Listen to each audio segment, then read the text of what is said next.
Passionate love, as we understand it, appears to be one of the most elusive yet captivating aspects of human experience, embodying a complex interplay between the biological, psychological, and philosophical.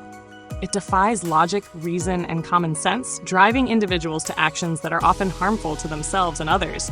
Yet it cannot simply be dismissed as pathological or irrational.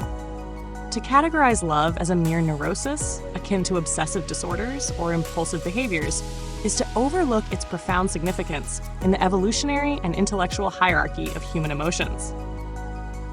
Love, far from being a degenerative anomaly, represents the culmination of a refined reproductive instinct, uniquely shaped by human consciousness.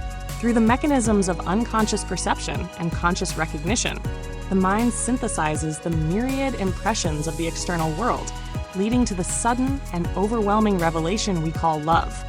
While its characteristics, such as exclusivity, impulsiveness, and obsession, may echo traits of pathological states, they also reflect the extraordinary focus and intensity required to pursue goals of unparalleled utility, such as procreation and the creation of meaningful human bonds.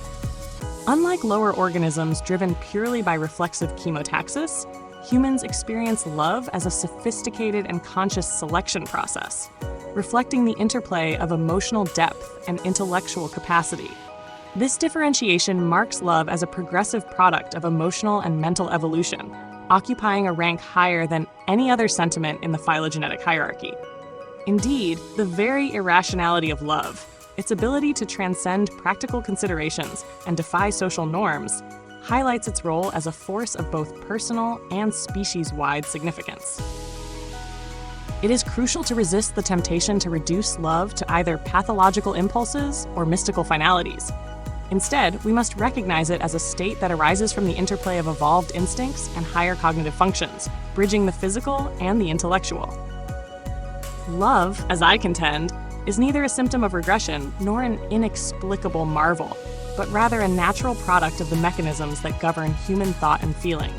Its contradictions, its irrationality, and its capacity to inspire both sublime devotion and tragic folly reveal it as a phenomenon that exists at the very intersection of reason and emotion, of necessity and transcendence.